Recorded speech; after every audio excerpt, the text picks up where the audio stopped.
हम वही अपनी क्लास कंटिन्यू करने वाले हैं। आई नो बैकग्राउंड कुछ अलग दिख रहा है आपको, क्योंकि जहाँ पे मैं पहले लेता था वहाँ पे जगह नहीं थी, तो इसलिए I am here in the new background and will be continuing with the Upanishads and its interpretations. Upanishads की क्या क्या इंटरप्रिटेशंस हैं? देखिए, हम पहले देख चुके हैं कि डिफरेंट वैदिक स्कूल्स रहे हैं। डिफरेंट वैदिक स्कूल्स एक नॉलेज को स्थापित करने के लिए वाद करते थे, जिसे आर्ग्यूमेंट भी बोला जाता है। अब वाद जब हमने पहले एक्सप्लेन किया था, उसका मतलब ये था कि दो अलग अलग स्कूल्स हैं, they are not refuting each other so that any one school could be number one.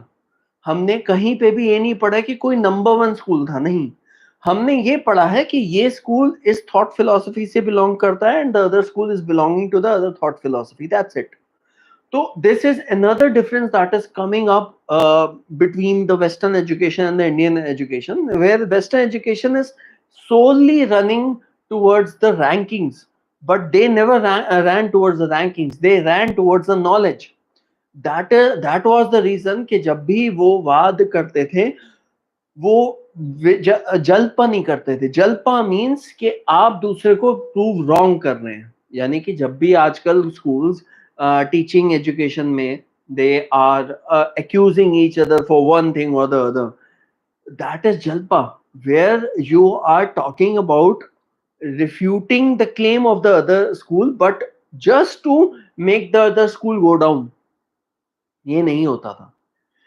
Even the concept of Charvaka came into being when the discussions happened and few schools criticized Charvaka. Now, when you criticize Charvaka or any other tradition, you'll get to know various other things. कि Charvaka tradition में ये था इसलिए गलत है। Now ये जो था, that became the basis of Charvaka. Otherwise, there are no such documents of Charvaka available. तो आज हम continue कर रहे हैं Upanishads and their interpretations. Before entering into the philosophy of the Upanishads, it may be worthwhile to say a few words as to the reason why diverse and even contradictory explanations as to a real import of the Upanishads had been offered by the great Indian scholars of past times. The Upanishads, as we have seen, formed the concluding portion of the revealed Vedic literature and were thus called Vedanta. Vedanta, ये हमने पहले भी पढ़ा है पिछली class में. Now the Upanishads, as we have seen, form the concluding portion of the revealed Vedic literature and were thus called Vedanta. It was almost universally believed by the Hindus that the highest truth could only be found in the revelation of the Vedas. Reason was regarded generally as occupying a comparative subservient place, and its proper use was to be found in its judicious employment in getting out the real meaning of the apparent conflicting ideas of Vedas. Yani ki, if you are actually reading Vedas, you will find various conflicting ideas. Like if this happened, then this happened. Now these two ideas are conflicting. In these in this what do you call Vedantas, you are actually commenting on those Vedas.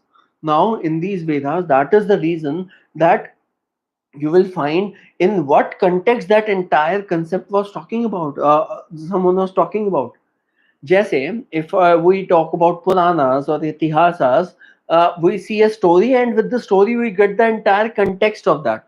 हमें पूरा context मिलता है कि किस context में वो कहानी कही जा रही है, और उसी कंटेक्स्ट के अकॉर्डिंग हमें पता लगता है अच्छा ये एक्ट इसीलिए हुआ था. जैसे suppose no one will actually cut the nose of any woman while going, but definitely if things that happened in Ramayana, if things like that happened, definitely the nose would be cut off a woman.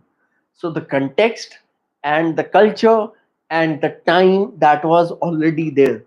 So that is what they are talking about. The highest knowledge of ultimate truth and reality was thus regarded as having been once for all declared in the Upanishads. Reason had only to unravel it in the light of experience. It is important that readers of Hindu philosophy should bear in mind the contrast that it presents to the ruling idea of the modern world that new truths are discovered by reason and experience every day. And even in those cases where the old truths remain, they change their hue and character every day. And that in matters of ultimate truths, no finality can ever be achieved. We are to be content only with as much as comes before the purview of our reason and experience at the time. It was therefore thought to be extremely audacious that any person, howsoever learned and brilliant he might be, should have any right to say anything regarding the highest that that he might offer, highest truths, simply on the authority of his own opinion or the reasons that he might offer. In order to make himself heard, it was necessary for him to show from the text of Upanishads that they support him, and that their purport was also the same. Thus, principal duties to interpret the Upanishads in order to show that they alone represent the true Vedanta doctrines. Anyone who should feel himself persuaded by the interpretations of any particular school might say that in following that school he was following the Vedanta. यानी कि in the various schools, now these are the law books which he is talking about, कि अगर जब भी कोई law होता है and various other laws that are happening, that are being made in the society, that laws come up and they interpret that, they give reference of that in that Upanishad or in that Vedanta these things are written, because Vedantas are nothing but the entire end part of the Vedas, in which the entire Vedas have been explained, and why, and the context and the culture has been explained as to why those decisions were taken at that time. So they are talking that whenever the two schools used to argue with each other, they used to quote Vedantas, कि वेदांता में ये लिखा हुआ है and this is why they are doing this, this is why, this is the truth. Again, I'll tell you, whenever the two schools are having an argument for anything, they are not arguing who is going to be the first rank or no. No, it was that which education, which knowledge they are going to carry forward. Thus, each interpreter in his turn made the text favorable to his own doctrines prominent and brought them to the forefront and tried to repress others and explain them away. यानी कि now again it is not Jalpa, it is Vada only, where we are just fine tuning the Vedantas according to our explanation, and we are just telling that okay, these are some things that you should be aware of, and that is why this knowledge seems to be right. Obviously, you have to refute, not always refute, but also have to put forward your own education. You will see those things in the background. Next, the quest after Brahman, the struggle and the failures. Now they are the struggle and the failures. The fundamental idea which runs through the early Upanishads is that underlying the exterior world of change, there is an unchangeable reality which is identical with that which underlies the essence in man. If we look at Greek philosophy in Parmenides or Plato, or at modern philosophy of Kant, we find same tendency towards glorifying one unspeakable entity as reality or essence. यानी कि जितने भी fundamental ideas हैं, that we have seen all these things in Greek philosophers as well. I have said above that Upanishads are no systematic treatise of a single hand, but are rather collation or compilation of floating monologues, dialogues, and anecdotes. We have noticed that during the closing period of the Samhita, there were people who had risen to the conception of a single creator and controller of the universe, variously called Prajapati, Vishwakarman, Purusha, Brahmaspati, Brahman. But this divine controller was yet only a deity. Yani ki you have made all those powers into a deity. Now the same thing happens in Vastu Purush Mandala. In Vastu Purush Mandala, we have Agni Dev, Vayu Dev, Jal Dev. So we have personified all the powers. हमने सारी powers को एक human आकार दे दिया. Reason ये है कि हमें उसका प्रकृति भी पता लगता है. जैसे ही सपोज जो प्रकृति एक फायर की है, वाटर की है, थॉर थॉर ठीक है, we can go ahead with that. तो उनकी एक प्रकृति होती है, उनकी प्रकृति एक पावर्स के अनुरूप होती है, whatever powers you come up with. And so that we are socialising and we are mixing it with that culture in that way. इससे ये भी फायदा मिलता है कि जब भी हम उस एक पर्टिकुलर इंसान को जिसकी प्रकृति वैसे होती है हम उससे मिलते हैं, तो हमें वी नो दैट ओके उसकी प्रकृति ऐसी, we have to accept him as it is.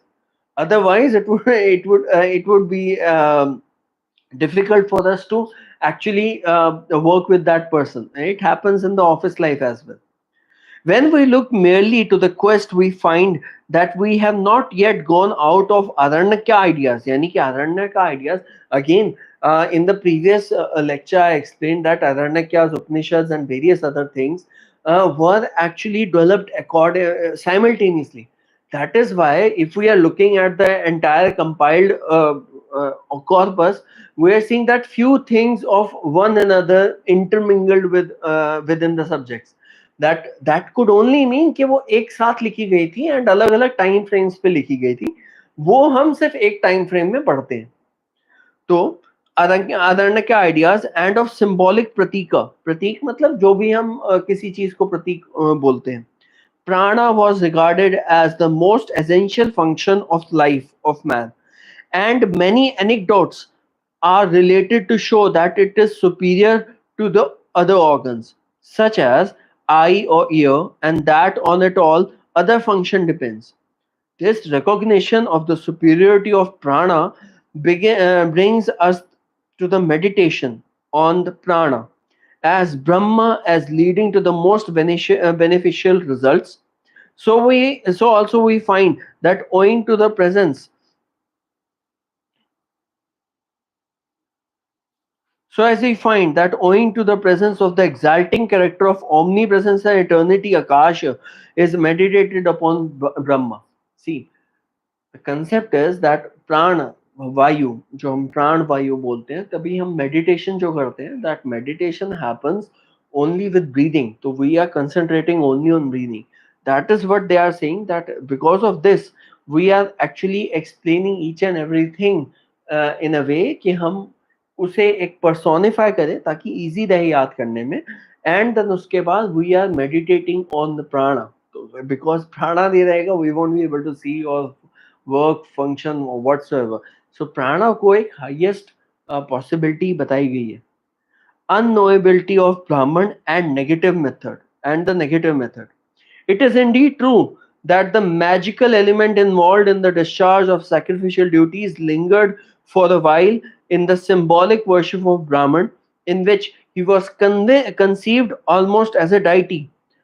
The minds of Vedic poets, so long accustomed to worship deities of visible manifestations, could not easily dispense with the idea of seeking after a positive and definite content of Brahman. They are saying that whenever you are personifying any power as a human, देखिए, again we are coming back to the theories. I am not refuting that there is no Vishnu, Brahma, or the Mahesh. I am just saying the fact that the personifications, आप किसी power को humanize कैसे करते हो? I am talking about that concept. आज yes, we see all the Hollywood movies where they are giving powers to certain humans. Now the concept is different. They, in Hollywood movies or Bollywood movies, sometimes they are giving powers to the humans. But in the initial stages of Ayurveda or Vedic literature, they are giving humanized powers, humanized these things to powers. मतलब कि power है हमारे पास, लेकिन हम उसके according human define कर रहे हैं कि how that human would have look like. अगर वो अग्नि देवता हमारे पास आ जाएं तो वो एक्चुअल में अग्नि देवता लगेंगे कैसे? जैसे अभी आपने रिसेंटली रामायण का ट्रेलर देखा होगा. यार राम जी जल देव लग रहे हैं उसमें और रावण जी अग्नि देव लग रहे हैं उसमें. तो I mean Ravan ji, I'm saying because he was also a Brahmin. He was also a Parshad of Vishnu only. It was just they were playing the roles, and they both played the roles very well in their characters. There was no Ramayana was the only epic in which there was no mistake by any of the characters, unlike Mahabharata. Right. So now we're coming back to the Atman doctrine. So पिछले lecture में मैंने बोला था कि आगे चल के हम आत्मन डॉक्ट्रिन भी पढ़ेंगे, यानी कि आत्मा के बारे में कोई क्या सोचता है. That is known as Atman doctrine. The sum and substance of Upanishad's teaching is involved in the equation Atman equal to Brahman. देखिए, आत्मन इक्वल टू ब्राह्मण जरूरी नहीं सारे स्कूल्स फॉलो करते हैं. कुछ स्कूल्स ये कहते हैं कि आत्मन और ब्राह्मण अलग है, यानी कि Brahma and Atman are different. Schools कहते हैं कि Atman Brahman and the worldly things are different. These are also some schools are following. We have already seen that the word Atman was used in the Rig Veda to denote, on the one hand, the ultimate essence of the universe, and on the other hand, the vital breath of man. I have explained before that in Sanskrit, one word can have various meanings. It is up to the discretion of the reader and even the speaker what that meaning should actually mean. In this case, they are written according to Rig Veda. In Rig Veda, Atman is also known as the vital breath of a man and the ultimate essence of universe. Now, again, there are many schools who are actually deciding upon them. There are various schools that are saying there is nothing called Atman. They are saying that okay, everything that is being made, there is a chemical reaction or reaction between fire, water, earth, and wind, and they are able to make the things with some chemical reaction. That I'm talking about Charvaka. And anything that is visible to them, they only find it truth. That is Charvaka. Similarly, Bodh and Jan Darshan, they also refute the theory of Atman, right? Only the Sanatan schools that I have talked about, the Yoga, Sankhya, Nyaya, only those schools accept the testimony of Atma. So you should always take these into consideration. Later on in the Upanishads, we see that the word Brahman is generally used in the former sense, while the word Atman is reserved to denote the inmost essence of a man. यानी कि जो innermost essence of a person है, that is only is denoted. Upanishads are emphatic in their declaration that the two are one and the same. Only in Upanishads it is saying, right? That is why the author has also explained that only in the Upanishads it is saying that Atman ki dono definitions are the same. But what is the inmost essence of a man? The sense of a man involves the ambiguity, as it is used in a variety of senses. Thus, so far, the man consists of the essence of food, that is the physical part of the body. He is called Annamaya Kosha. Now, this body which you are seeing is the Annamaya Kosha, because technically, if you are eating food, things are making out of body. And now, ये बहुत अचंभे वाली बात है, and you should always be surprised that whatever you put inside your body, it gets converted into the skin cells, muscle cells, and various other dhatus. How is this happening? Right? So this is called Annamaya Kosha. ये जो हमारी body है, that is called Annamaya Kosha. But behind the sheath of this body, there is another self consisting of the vital breath, which is called the self or the vital breath. That is called Pranamaya Kosha. Pranamaya Atman. So instead of Kosha, they are calling it Atman. So the breath which is coming inside it, and through which, now breath doesn't only mean that we're breathing in and out. Breath also means the vital force which is forcing the liquids from coming and going. Right? So all the liquids that are dependent on wind, Vata. That is why of the rogs, Vata, Pitta and Kapha, Pitta and Kapha are something that cannot be independent. They have to be associated with Vata. यानी कि हवा होगी तभी पित्त और कफा एक जगह से दूसरी जगह जा पाएंगे. Whenever there is an imbalance of wind, you will also find these imbalances simultaneously. That we'll read in the health chapter whenever it comes. Behind this, again, there is another self consisting of will, called Manmaya Kosha. Now, when you are breathing, in inner inside, there should be something that is giving you the order, okay, you have to breathe. Like someone inside me is telling me I have to do the YouTube live whatsoever. Many people might watch later on, but I have to do the YouTube live. That is Manmaya Kosha which is telling me.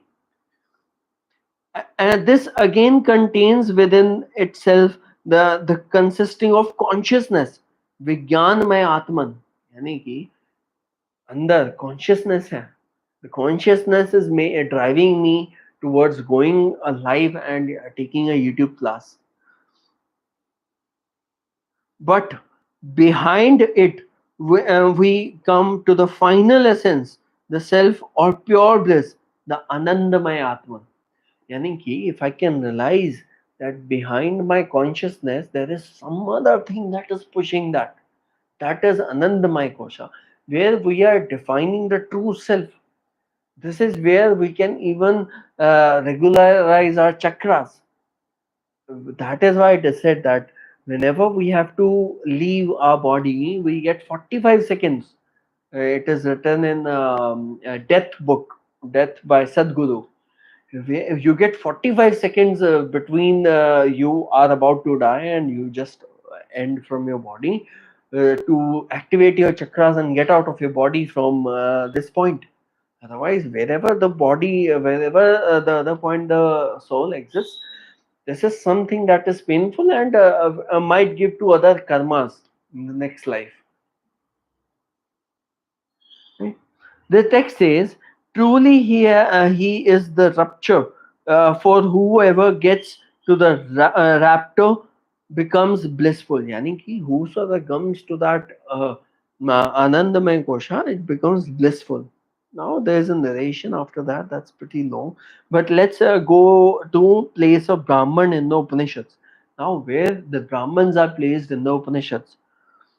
There is the Atman not in man alone, but in all objects of the universe, the sun, the moon, the world. And Brahman is this Atman. There is nothing outside the Atman, and therefore there is no plurality at all.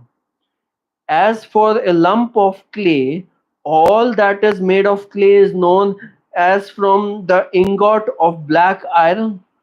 All that is made of black iron is known. So when this Atman, the Brahman is known as everything else is known.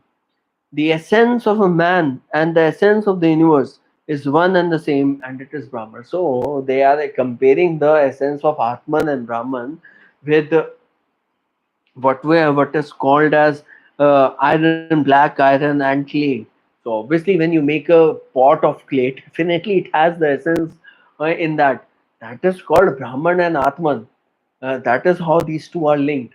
And this is the basis of the theories of Nyaya, Vaisheshika, Sankhya, Purva Mimamsa, and Uttar Mimamsa. All these schools have their different theories on Brahma and Atman. Right? Okay. Now, no attempt to reconciliation are made for the sake of the consistency of conceptual utterance. As Shankara, the great professor of Vedanta, does by explaining away the dualistic text. The universe is said to be a reality, but the real in it is Brahman alone. Universe जो है that is the reality, but उसके अंदर जो the real self is Brahman. It is on account of Brahman that the fire burns and the wind blows. He is the active principle in the entire universe, and yet the most passive and unmoved. And after this, they are explaining how these things now, the concept between Atman and Brahman, you can see in various other texts and schools. I can go ahead and explaining on and on, but these theories have been long studied, and also has been considered deep topic of discussion. कि Atman alag hai, Brahman alag hai. What is Brahman? Is Atman inside the Brahman or Brahman inside the Atman? Are these two different things? All these things are there in different schools of thoughts. So when we are covering the different schools of thoughts, we'll be covering this concept as well in the later episodes. We have already seen that the universe has come out of Brahman. Now, this is again one type of school. You should not consider this entire thing as the truth. Um, Has its essence in Brahman and will also return back to it. That means, again, the example of clay. You make the pot and you destroy it again, it becomes the clay. So the same example he's giving. But in spite of its existence as Brahman, its character as represented to experience could not be denied. Shankara held that the Upanishads referred to the external world and accorded to a reality to it consciously with the purpose of treating it as merely relative real, which will eventually appear as unreal as soon as the ultimate truth, the Brahman, is known. So they are talking about, see, about the world. Various schools have defined various things.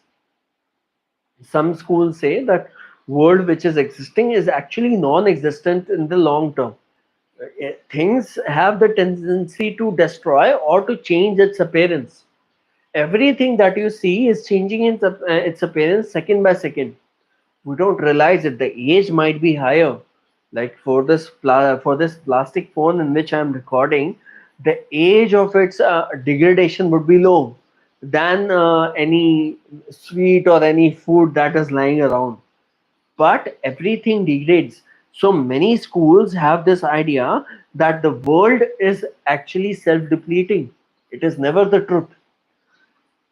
This, however, remains to be modified to this extent that sages had not probably any conscious purpose of according a relative reality to the phenomenon world, but in spite of regarding Brahman as the highest reality, they could not ignore the claim of the exterior world and had to accord to a reality to it. See, in Charvaka tradition, they are talking about whatever things. So for them, this is the reality. But for other traditions who are, uh, you may say, Astic. So they are Astic and Nastic, which we there. So those who are Astic, for them, the world is unreal. The theory of causation. There was practically no systematic theory of causation in the Upanishads. Shankara, the later exponent of Vedanta philosophy, always tried to show that the Upanishads looked upon the cause of mere ground of change, which, though unchanged in itself, in reality had only an appearance of suffering change.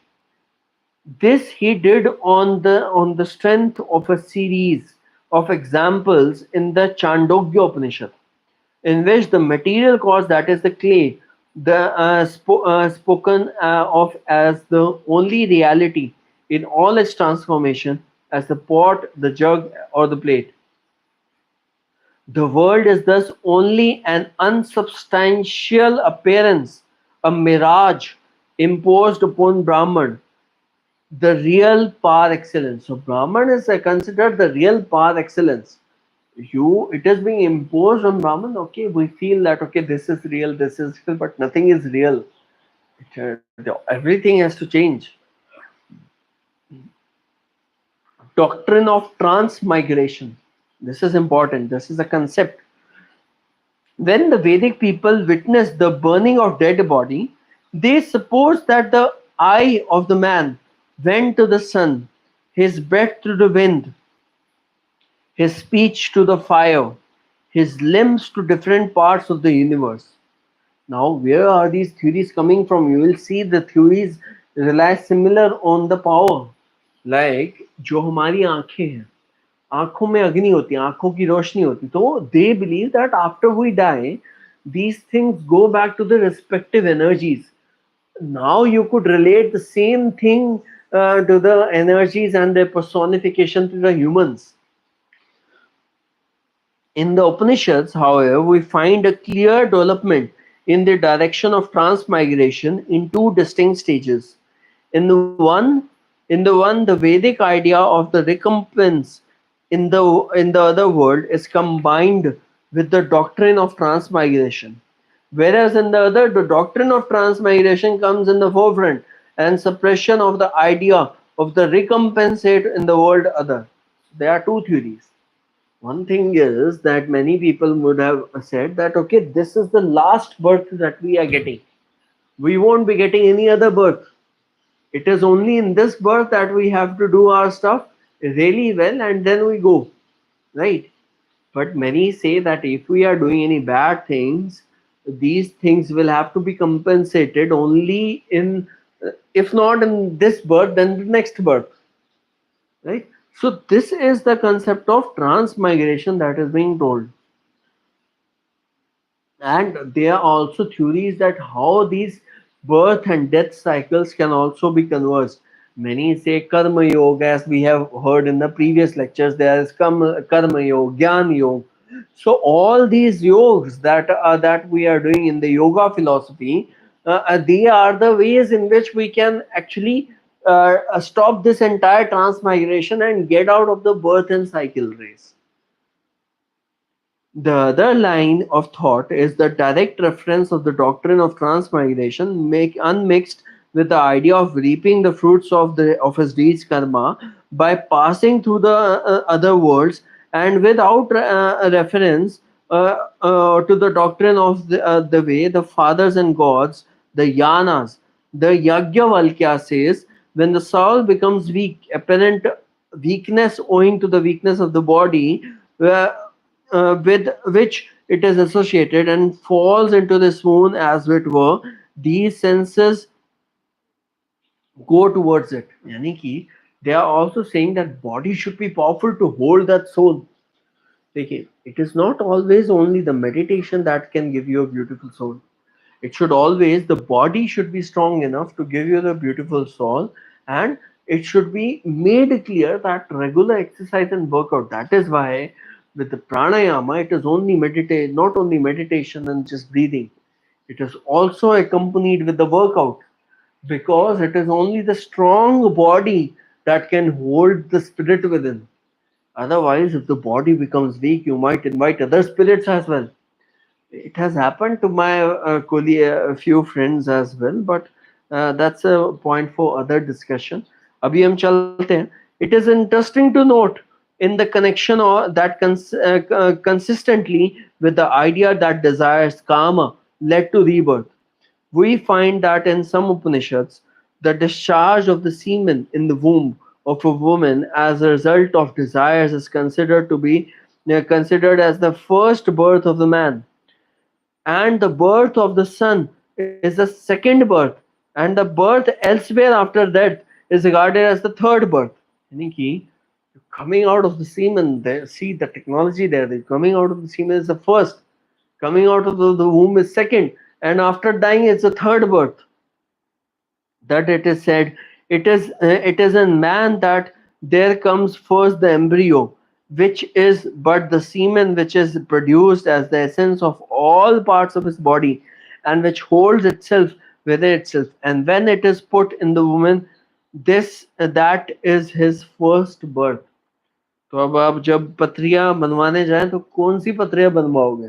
पहली वाली या दूसरी वाली? Usually दूसरी वाली बनती है. Emancipation यानी कि मुक्ति, मुक्ति. द डॉक्टर, अब ये सारे डॉक्ट्रिन्स हैं, like no one has got the mukti and came back to earth and told कि हाँ ऐसे मुक्ति मिलेगी. But these are just the doctrines what different schools have been discussing. We'll see all the schools in the detail, in great detail later, but we are looking at the doctrine of mukti, the doctrine which next attracts our attention in the connection is that the emancipation, mukti. Already we know that the doctrine of Devayana held that those who were faithful and performed asceticism, tapas, went by the way of the gods through successive stage, never to return to the world and suffer rebirth. This could be contrasted with the way of the fathers Pitrayana, where the death was of a time recompensed in another world and then had to suffer rebirth. Thus, we find that those who are faithful and perform Shraddha had a distinctly different type of goal from those who performed ordinary virtues, such as those of general altruistic nature. The distinction attains its fullest development in the doctrine of emancipation. Emancipation or mukti means in the Upanishads the state of infiniteness that a man attains when he knows his own self and thus becomes Brahman. अब ये लोग ब्राह्मण को गालियां दे रहे हैं, पहले इनसे पूछ तो लो कि कौन से ब्राह्मण को गालियां दे रहे हो यार.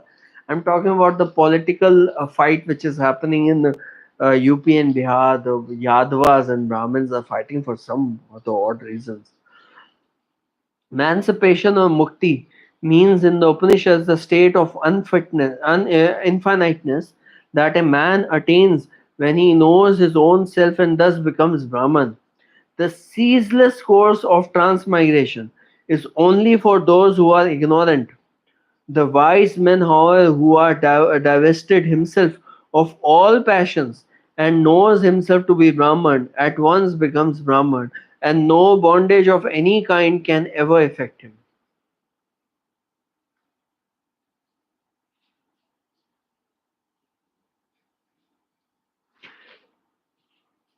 Hmm. Since we are all already and always in our own true nature and as such emancipated, the only thing necessary for us to know that we are so. Self knowledge is therefore the only desired deritum which can swipe off all false knowledge, all illusions of death and rebirth. That is the reason that many people, after all the discussion, they have said, if you know yourself, you will go out of this world. Because all the world that is there around, that is mithya.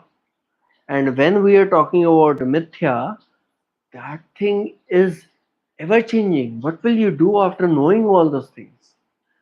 तो जब हम अपने आप को समझ लेंगे, we get to know ourselves, then only we'll get the true emancipation or mukti. Now this finishes up with this chapter. In the next chapter, जो हमारा next chapter होगा, जो कि हम कल लेंगे, where will be the general observations on the systems of Indian philosophy. Now the general observations are which this book is telling about. कि author की क्या general observations है, वो हम कल पढ़ेंगे. आज का लाइव थोड़ा कम ही रखते हैं बिकॉज मैनी आर सेइंग कि व्यू बेकार है, कोई प्लग ऐसा है. Never mind, I am also feeling low on energy. Tomorrow शायद मैं मॉर्निंग में करूं. I will take out time in the morning and do the live in the morning. I hope you like this video. If you like this video, please kindly like, share and subscribe to my channel. And somehow if you're liking this entire content, I'll be finishing these 5 books. I'm dead think that these 5 books will be finished in 6 months. That is the aim, so that we become the master of Indian philosophy, because this is the best book that is available in the market. And जिसके अंदर का content है, which my guide also says, is actually more or less we can trust on that, right? So I'll see you guys in the next video. तब तक के लिए अपना ध्यान रखिए, खूब अच्छे से खाए पिए, ऐश कीजिए, व्यायाम जरूर कीजिए. I'll see you guys in the next video. जय श्री राम.